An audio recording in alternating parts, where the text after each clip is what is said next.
Revenue inspector ನಾವು ಹೋಗಿ tax inspector revenue inspector promotion. ಈ 70,000 ಸಂಬಳ ನನಗೆ. ನಮ್ಮ ಪೈಪ್ ಐತಣ್ಣ. ನನ್ನ ಗೌರ್ಮೆಂಟ್ ಕೆಲಸ. ಗೌರ್ಮೆಂಟ್ ಕೆಲಸ ಇದ್ರೆ ಮತ್ತೆ ಗಾಡಿ ಓಡಿಸ್ ಎಲ್ಲ ಆಲ್ರೌಂಡರ್. ಬೆಳ್ಳೂರೆಂಬ ಸರ್ಕಾರಿ ನೌಕರ ಅವನೇ ಬೇರೆ ಬೇರೆ ಬಿಸ್ನೆಸ್ಗಳನ್ನ ಮಾಡಕ್ಕೆ ಕೊಟ್ಟಿದ್ದಾರೆ. ಅಂದ್ರೆ ರೆವಿನ್ಯೂ ಇನ್ಸ್ಪೆಕ್ಟರ್ ಅಂತ ಹೇಳಿ ಜನರಿಗೆಲ್ಲ ವಂಚನೆ ಮಾಡ್ತಾ ಇರುವಂತದ್ದು ದಾಖಲೆ ಸಮೇತ ಕಂಡು ಬಂದಿದೆ. ಆಡಿಯೋ ಮತ್ತೆ ಅವರು ವಾಟರ್ ಸಪ್ಲೈ ಮಾಡಿರುವಂತದ್ದೆಲ್ಲ ಇದರಲ್ಲಿದೆ. ಇಲ್ಲಿರುವಂತ ಡಾಕ್ಯುಮೆಂಟ್ಸ್ ವಾಟರ್ ಸಪ್ಲೈ ಅಂದ್ರೆ ಫೋನ್ ಪೇ ವಾಟರ್ ಸಪ್ಲೈ ಮಾಡಿ ಅವ್ರು ಹಾಕಿಸ್ಕೊಳ್ಳುವಂತದ್ದು. ವಾರೆ ವಾ, ಕೇಳಿದ್ರ ಇವನ ಮಾತನ್ನ? ಸರ್ಕಾರಿ ನೌಕರಿಯಲ್ಲಿದ್ದೀನಿ, ಜೊತೆಗೆ ಈ ಕೆಲಸಾನು ಮಾಡ್ತೀನಿ ಅಂತಾನೆ. ಇಲ್ಲೊಂದು ಬಿಲ್ಡಿಂಗ್, ಅಲ್ಲೊಂದು ಬಿಲ್ಡಿಂಗ್ ಇದೆ, ಇಲ್ಲಿ ಸೈಟ್ ಇದೆ, ಅಲ್ಲಿ ಸೈಟ್ ಇದೆ ಅಂತಾನೆ. ಕೇಳಿ, ಗೌರ್ಮೆಂಟ್ ಕೆಲಸ ಏನಂತಂದ್ರೆ ಒಂದ್ಸರಿ ಹಿಂಗೆ ಇಳಿದ್ ಬಿಟ್ರೆ ಅಕಾಡಕ್ಕೆ ಏನ್ ಮಾಡಕ್ಕಾಗಲ್ಲ. ಅವರೇ ಬಿಸ್ನೆಸ್ ಮಾಡ್ಕೊಂಡು ಅವರೇ ಮೇಂಟೈನ್ ಮಾಡ್ಕೋಬಹುದು.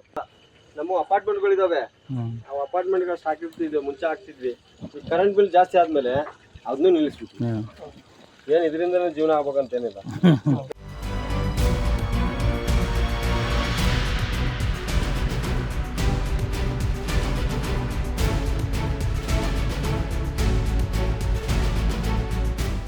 ಈತನ ಹೆಸರು ಶಶಿಕಾಂತ ಬೆಳ್ಳೂರು. ಈತ ಜಿಬಿಎಯ ರೆವಿನ್ಯೂ ಇನ್ಸ್ಪೆಕ್ಟರ್. ಬೆಂಗಳೂರು ಪಶ್ಚಿಮ ನಗರ ಪಾಲಿಕೆಯ ವಾರ್ಡ್ ಸಂಖ್ಯೆ 41ರ ಪೀಣ್ಯ ಕೈಗಾರಿಕಾ ಪ್ರದೇಶದ ಉಪವಿಭಾಗದ ನಾಗಸಂದ್ರದಲ್ಲಿ ಕಂದಾಯ ವಸೂಲಿ ಮಾಡುವವ ಈ ಶ್ರೀ ಶಶಿಕಾಂತ್ ಬೆಳ್ಳೂರ್ ಸರ್ಕಾರಿ ನೌಕರನಾಗಿದ್ರೂ ಕೂಡ ಕಾನೂನು ಬಾಹಿರವಾಗಿ ಕೋಟಿ ಕೋಟಿ ಹಣ ಲೂಟಿ ಮಾಡಿ ಕುಬೇರನಾಗಿದ್ದಾನೆ. ನಾನು ಕಂದಾಯ ವಸೂಲಿಗಾರ ಆದ್ರೂ ಕೂಡ ನಾನು RI ಅಂದ್ರೆ ರೆವಿನ್ಯೂ ಇನ್ಸ್ಪೆಕ್ಟರ್ ಅಂತ ಹೇಳಿ ಜನರಿಗೆಲ್ಲ ವಂಚನೆ ಮಾಡ್ತಾ ಇರುವಂತದ್ದು ದಾಖಲೆ ಸಮೇತ ಕಂಡು ಬಂದಿದೆ. ಮತ್ತೆ ಸರ್ಕಾರಿ 70,000 ಸಂಬಳ ತಗೊಳ್ತಾ ಇದ್ದೀನಿ ಅಂತ ಹೇಳಿ ಈಗಾಗಲೇ 3 ರಿಂದ 5 ಅಪಾರ್ಟ್ಮೆಂಟ್ಗಳನ್ನ ಬೆಂಗಳೂರಲ್ಲಿ ಮಾಡಿ ಅವನಿರುವಂತ ಅವರ ಊರಲ್ಲಿ ಅಪಾರ್ಟ್ಮೆಂಟ್ಗಳನ್ನ ಮಾಡಿ ಬಾಡಿಗೆ ಬಿಟ್ಟು ಈಗಾಗಲೇ ಈ ದುಡ್ಡು 70,000ದಿಂದ ಇಷ್ಟೆಲ್ಲ ಸಂಪಾದನೆ ಮಾಡಲಿಕ್ಕೆ ಸಾಧ್ಯ ಇದೆಯಾ? ಹೆಚ್ಚು ಕಮ್ಮಿ 10 ಕೋಟಿಯ ಆಸ್ತಿ ಮಾಡಿದ್ದಾನೆ ಅಂತ ಹೇಳಿ ಕಂಡು ಬರ್ತಾ ಇದೆ. ಅದ್ವಿಕ್ ವಾಟರ್ ಸಪ್ಲೈ ಅಂದ್ರೆ ಅವನ ಮಗನ ಹೆಸರು ಇದು. ಅವನ ಮಗನ ಹೆಸರಲ್ಲಿ ಅವನು ವ್ಯವಹಾರ ಮಾಡ್ತಾ ಇರೋಂಥದ್ದು, ಅವನ ಹೆಸರಲ್ಲಿ ಇರೋಂಥದ್ದು RTO ದಾಖಲೆಯನ್ನು ಕೂಡ ನಾವು ಅವ್ರಿಗೆ ಕೆ ರಾಜೇಂದ್ರ ಅವ್ರಿಗೆ ಅಂದ್ರೆ AS ಅಧಿಕಾರಿಗೆ ಸಲ್ಲಿಸ್ತೀವಿ.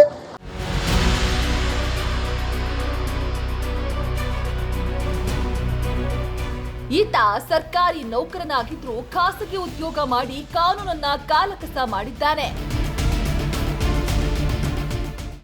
ಹೇಳಿ ಸರ್, ಒಂದು ಲಾರಿ ನೀರು ಬೇಕಾಗಿತ್ತು. ಟ್ಯಾಂಕರ್ ಎಲ್ಲಿಗೆ? ಸಪ್ತಗಿರಿ ಕಾಲೇಜ್ ಹಿಂದೆ ಸರ್. ಸಪ್ತಗಿರಿ ಕಾಲೇಜಿಂದನಾ? ಹೌದು ಸರ್. ಸಂಜೆ ಈಗ ಅರ್ಜೆಂಟ್ ಇದೆಯಾ ಸರ್? ಅರ್ಜೆಂಟ್ ಇತ್ತು ಸರ್, ಒಂದು ಸ್ವಲ್ಪ 1 ಅವರ್ ಆದ್ರೂ ಪರವಾಗಿಲ್ಲ, 1 ಅವರ್ 2 ಅವರ್ ಆದ್ರೂ. ಅಲ್ಲ ನಾನಿಲ್ಲ, ಅವನು ಯಾರು ನಮ್ಮ ಇವನ್ ಕೊಟ್ಟ, ಯಾರು ನಂಬರ್ ಯಾರು ಕೊಟ್ರು? ಅದೇ ಸರ್, ನಿಮ್ ಗಾಡಿ ಓಡಿಸ್ತಾರಲ್ಲ ಇನ್ನೊಂದು, ಅದು 131 ಫಸ್ಟ್ ನಂಬರ್ ಇತ್ತಲ್ಲ ಲಾರಿ ಮೇಲೆ ಅವ್ರದ್ದು. ಸರಿ ಸರಿ ಸರ್. ಆದ್ರೆ ಆಗುತ್ತೆ, ಇಲ್ಲ ಸಂಜೆ ಮೇಲೆ ಅಂತೂ ಪಕ್ಕ ಆಗುತ್ತೆ. ಸರ್ ಎಷ್ಟು ಸರ್ ಒಂದು ಲೋಡ್ ಅದು? 800 ರೂಪಾಯಿ ಕ್ಯಾಂಟ್ರು. ನಮ್ದು 6,000 ಲೀಟರ್ ಮೇಲೆ ಬರುತ್ತೆ. ಸರ್ ಇದು ಟ್ರ್ಯಾಕ್ಟರ್ ಇದೆಯಾ ಸರ್ ನಿಮ್ಮಲ್ಲಿ? ಟ್ರ್ಯಾಕ್ಟರ್ ಇದೆ, ಬಟ್ ಟ್ರ್ಯಾಕ್ಟರ್ ಹೊಡಿಯಲ್ಲ ಇವ್ರೆ, ಟ್ರ್ಯಾಕ್ಟರ್ ಡ್ರೈವರ್ಗಳು ಸಿಗಲ್ಲ. ಸರಿ ಸರಿ. ಟ್ರ್ಯಾಕ್ಟರ್ ಎಷ್ಟು ಸರ್ ಅದು?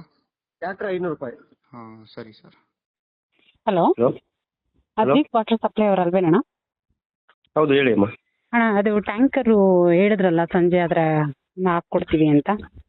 ಸರಿ ಸರಿ, ಆಯ್ತು, ಕಳಿಸ್ತೀನಿ. ಸರಿ, ರೇಟ್ 800 ರೂಪಾಯಿ ಅಮ್ಮ. 800 ರೂಪಾಯಿ. ಸರಿ ಅಣ್ಣ, ಆಯ್ತು.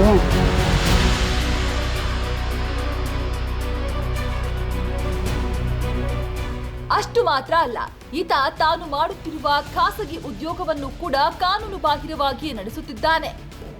ಅಂದ್ರೆ ಸರ್ಕಾರದ ಕೆಲಸ ದೇವರ ಕೆಲಸ ಆದ್ರೂ ಕೂಡ ಅದನ್ನ ಪರಿಗಣಿಸದೆ ಯಾವುದೇ ಆಯುಕ್ತರಿಗೂ ಗೌರವ ಕೊಡದೆ, ಕಮಿಷನರ್ ಅವ್ರಿಗೂ ಗೌರವ ಕೊಡದೆ, ಸರ್ಕಾರಕ್ಕೂ ಗೌರವ ಕೊಡದೆ ವಾಟರ್ ಸಪ್ಲೈ ಮಾಡುವಂಥದ್ದು. ಅದೇ ಅವನು ಸರ್ಕಾರದ ಅವಧಿಯಲ್ಲಿ ಅಂದ್ರೆ ಕೆಲಸ ಮಾಡುವಂತ ಅವಧಿಯಲ್ಲಿ ನಿಯಮ ಇದ್ರೂ ಕೂಡ ಸರ್ಕಾರಿ ನೌಕರರು ಬೇರೆ ಯಾವುದೇ ವ್ಯವಹಾರಗಳು, ಬಿಸ್ನೆಸ್ಗಳು, ರಿಯಲ್ ಎಸ್ಟೇಟ್ಗಳು, ಬೇರೆ ಯಾವುದೇ ವಿಚಾರಕ್ಕೆ ಅವರು ಹೋಗ್ಬಾರ್ದು ಅಂತ ಹೇಳಿ ನಿಯಮ ಇದ್ರು ಕೂಡ ಈಗಾಗಲೇ ಅವನೇ ಬೇರೆ ಬೇರೆ ಬಿಸ್ನೆಸ್ಗಳನ್ನ ಮಾಡಕ್ಕೆ ಕೊಟ್ಟಿದ್ದಾರೆ. ವಸತಿ ಉದ್ದೇಶಕ್ಕೆಂದು ಕೊರೆಸಿದ ಬೋರ್ವೆಲ್ ಬಳಸಿ ವಾಣಿಜ್ಯ ರೂಪದಲ್ಲಿ ವಾಟರ್ ಟ್ಯಾಂಕರ್ ಬಿಸಿನೆಸ್ ಮಾಡುತ್ತಾ ಬೆಸ್ಕಾಂ ಮತ್ತು ಬಿಡಬ್ಲ್ಯೂಎಸ್ಎಸ್ಪಿಗೆ ಲಕ್ಷಾಂತರ ರೂಪಾಯಿ ವಂಚಿಸುತ್ತಿದ್ದ ಅಧಿಕಾರಿಯ ಕಳ್ಳಾಟ ಈಗ ಬಟಾಬಯಲಾಗಿದೆ. ನಮ್ಮ ಅಪಾರ್ಟ್ಮೆಂಟ್ಗಳಿದಾವೆ, ನಾವು ಅಪಾರ್ಟ್ಮೆಂಟ್ಗಳು ಸಾಕಿರ್ತಿದ್ವಿ, ಮುಂಚೆ ಹಾಕ್ತಿದ್ವಿ. ಈ ಕರೆಂಟ್ ಬಿಲ್ ಜಾಸ್ತಿ ಆದ್ಮೇಲೆ ಅದನ್ನು ನಿಲ್ಲಿಸ್ಬಿಟ್ಟು ಏನ್ ಇದರಿಂದ ಜೀವನ ಆಗ್ಬೇಕಂತೇನಿಲ್ಲ, ನಿಲ್ಲಿಸ್ಬಿಟ್ಟು ಅಷ್ಟೇ ಅಲ್ಬಣ, ದೇವ್ರು ಕೊಟ್ಟ ಬೇಕಾದ ನಮ್ಮ ತಿಂಗಳಿಗೆ 40,000 ಬಾಡಿಗೆ ಬರ್ತೀವಿ ಇಲ್ಲೇ ಆರಾಮಾಗಿದ್ವಿ. ಈ 70,000 ರೂಪಾಯಿ ಸಂಬಳ ನನಗೆ, 19 ನನ್ಗೆ ಬಂದೇ ಎಷ್ಟು 18 ವರ್ಷ ಆಯ್ತು. 19 ವರ್ಷಕ್ಕೆ ಅಪಾಯಿಂಟ್ ಆಗಿದೆ. ರೆವಿನ್ಯೂ ಇನ್ಸ್ಪೆಕ್ಟರ್ ನಾವು ಹೋಗಿ ಟ್ಯಾಕ್ಸ್ ಇನ್ಸ್ಪೆಕ್ಟರಿಂದ ರೆವಿನ್ಯೂ ಇನ್ಸ್ಪೆಕ್ಟರ್ ಪ್ರಮೋಷನ್.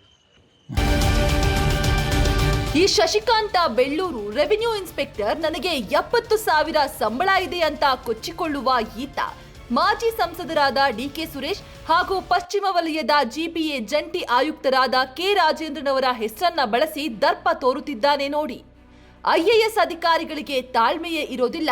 ಸಚಿವರ ಕಚೇರಿ ಅಥವಾ ಡಿಕೆ ಸುರೇಶ್ ಕಡೆಯಿಂದ ಫೋನ್ ಮಾಡಿಸಿ ಪ್ರೆಷರ್ ಹಾಕಿಸಿ ಅಂತ ಟಿಪ್ಸ್ ಬೇರೆ ಕೊಡ್ತಾನೆ. ನೀವು ಮಿನಿಸ್ಟರ್ ಆಫೀಸ್ ಕಡೆಯಿಂದ ಫೋನ್ ಮಾಡ್ತಾ ಇದ್ರೆ ಕನ್ವಿನ್ಸ್ ಮಾಡ್ಬೋದು ಪಬ್ಲಿಕ್ಗೆ. IASಗೆಲ್ಲ ಅಷ್ಟು ತಾಳ್ಮೆ ಇರಲ್ಲ. ಇಲ್ಲ DK ಸುರೇಶ್ ಕಡೆಯಿಂದ ಮಾಡಿಸ್ಬಿಡಿ ಬೆಸ್ಟ್. DK ಸುರೇಶ್ ಅವ್ರ ಕಡೆಯಿಂದ ಮಾಡಿಸಿದ್ರೆ ಬೆಸ್ಟ್. ಆಯಿತು, ನಾನು ಮೆಸೇಜ್ ಮಾಡ್ತೀನಿ ತಗೊಳ್ಳಿ. ನಮ್ಮ ಜೋನಲ್ ಕಮಿಷನರ್ದು ರಾಜೇಂದ್ರ ಅಂತ ಹೇಳಿ, ಈಗ ರಾಜೇಂದ್ರ ಅಂತ ಬಂದರು, ರಾಜೇಂದ್ರ KB ಅಂತೇಳಿ ಮೆಸೇಜ್ ಮಾಡಿ. ಸರಿ ಆಯಿತು, ನಾನು ನಾಳೆಯಿಂದ ವರ್ಕೌಟ್ ಮಾಡ್ತೀನಿ.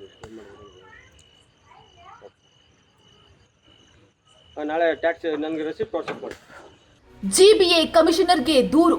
ಸರ್ಕಾರಿ ಸಿಸಿಎ ನಿಯಮಾವಳಿಗಳನ್ನ ಗಾಳಿಗೆ ತೂರಿ ಬಿಡಬ್ಲ್ಯೂಎಸ್ಎಸ್ಪಿ ಹಾಗೂ ಬೆಸ್ಕಾಂ ಇಲಾಖೆಗೆ ಆರ್ಥಿಕ ನಷ್ಟ ಉಂಟು ಮಾಡಿ ದ್ರೋಹ ಎಸಗಿರುವ ಈ ಭ್ರಷ್ಟ ಅಧಿಕಾರಿಯ ವಿರುದ್ಧ ಕ್ರಿಮಿನಲ್ ಮೊಕದ್ದಮೆ ಹೂಡಬೇಕು ಹಾಗೂ ಈ ಕೂಡಲೇ ಸೇವೆಯಿಂದ ಅಮಾನತುಗೊಳಿಸಬೇಕು ಅಂತ ಸಾಮಾಜಿಕ ಹೋರಾಟಗಾರ ಸಿಎಂ ಶಿವಕುಮಾರ್ ನಾಯ್ಕ್ ಅವರು ಜಿಬಿಎ ಪಶ್ಚಿಮ ವಲಯದ ಆಯುಕ್ತರಿಗೆ ಅಧಿಕೃತ ದೂರನ್ನ ನೀಡಿದ್ದಾರೆ.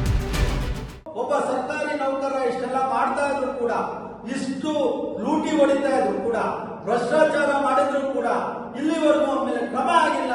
ನಾವು ಏಕವಚನದಲ್ಲಿ ಮಾತಾಡಲಿಕ್ಕೆ ಕಾರಣ ಇಷ್ಟೇ, ಒಬ್ಬ ಸರ್ಕಾರಿ ನೌಕರರಾಗಿ ತಾನು ಮಾಡುವಂತ ಕೆಲಸ ಬಿಟ್ಟು ಜನರು ದುಡ್ಡನ್ನ ಕೊಡೋದ ಸದುಪಯೋಗ ಮಾಡಿಕೊಂಡು 70,000 ತಗೊಳ್ತಾ ಇದ್ದಾರೆ. ಸರ್ಕಾರಕ್ಕೆ ನಿಯತ್ತಾಗಿರೋದು ಬಿಟ್ಟು ಬೇರೆ ಕೆಲಸ ಎಲ್ಲ ಮಾಡ್ತಾ ಇರೋದ್ರಿಂದ ಇಂಥವ್ರನ್ನ ವಜಾ ಮಾಡಿ ಸಾಕಷ್ಟು ಯುವಕರು ಇದ್ದಾರೆ. ಅವರ ಕೆಲಸಕ್ಕೆ ತಗೊಳ್ಳಿ, ಅವರ ಭವಿಷ್ಯ ರೂಪಿಸಲಿ ಸರ್ಕಾರ ಅಂತ ಹೇಳಿ ಕೇಳ್ಕೊತೇನೆ. ಇದರ ಇಲ್ವಾ ಈ ಕಮಿಷನರ್ ಅವರು? ಒಂದು ಯಾರು ಅವ್ರ PS ಇದಾರ ಇಲ್ವಾ? ಯಾರು ಈ ಕಚೇರಿಗೆ ಯಾರು ಹೇಳೋರು ಕೇಳೋರು ಯಾರು ಇಲ್ವಾ? ನಾವು ಹೇಳೋ ಇಷ್ಟೊಂದು ಮಾತಾಡ್ತಾ ಇದ್ದೀವಿ, ಒಬ್ರು ಬಂದು ಏನ್ ನಿಮ್ಮ ಏನ್ ಯಾವ ವಿಚಾರಕ್ಕೆ ಬಂದಿದ್ದೀರಾ, ಯಾವ ಮನವಿ ಕೊಡ್ತಾ ಇದ್ದೀರಾ, ಏನ್ ಆಗಿದೆ ಅಂತ ಕೇಳೋರು ಇಲ್ವಲ್ರಿ ಈ ಕಚೇರಿಲಿ? ಏನೊಂದು ಸಮಸ್ಯೆ ಕೇಳೋರಿಲ್ಲ ಅಂದ್ರೆ ನಾವು ಹೋರಾಟಗಾರರು ಏನ್ ಮಾಡ್ಬೇಕು ಹೇಳಿ? ಯಾವ ರೀತಿ ಇಲ್ಲಿ ನ್ಯಾಯ ಸಿಗುತ್ತೆ? ಹೋರಾಟಗಾರರು ಅಲ್ರಿ, ಒಬ್ರು ಒಂದು ಮನವಿ ಇಲ್ಲ, ಇಲ್ಲಿವರೆಗೂ ಮಾತಾಡ್ತಾ ಇದೀವಿ, ಒಂದು ಮನವಿ ಕೇಳಲಿಲ್ಲ ಅಂದ್ರೆ ಅರ್ಥ ಇದು. ಬರಲೇಬೇಕು, ಆಯುಕ್ತರು ಬರಲೇಬೇಕು, ಆಯುಕ್ತರು ಆದಷ್ಟು ಬೇಗ ಬರಲೇಬೇಕು. ಸಾರ್ವಜನಿಕರ ಹಣದಲ್ಲಿ ಸಂಬಳ ಪಡೆದು ಸರ್ಕಾರದ ಕಣ್ಣಿಗೆ ಮಣ್ಣೆರಚುತ್ತಿರುವ ಇಂತಹ ಅಧಿಕಾರಿಗಳ ವಿರುದ್ಧ ಕಠಿಣ ಶಿಕ್ಷೆಯಾಗುತ್ತಾ ಅನ್ನೋದನ್ನ ಕಾದು ನೋಡಬೇಕಿದೆ. ಸೌಜನ್ಯ, ವಿಜಯ ಟೈಮ್ಸ್, ಬೆಂಗಳೂರು.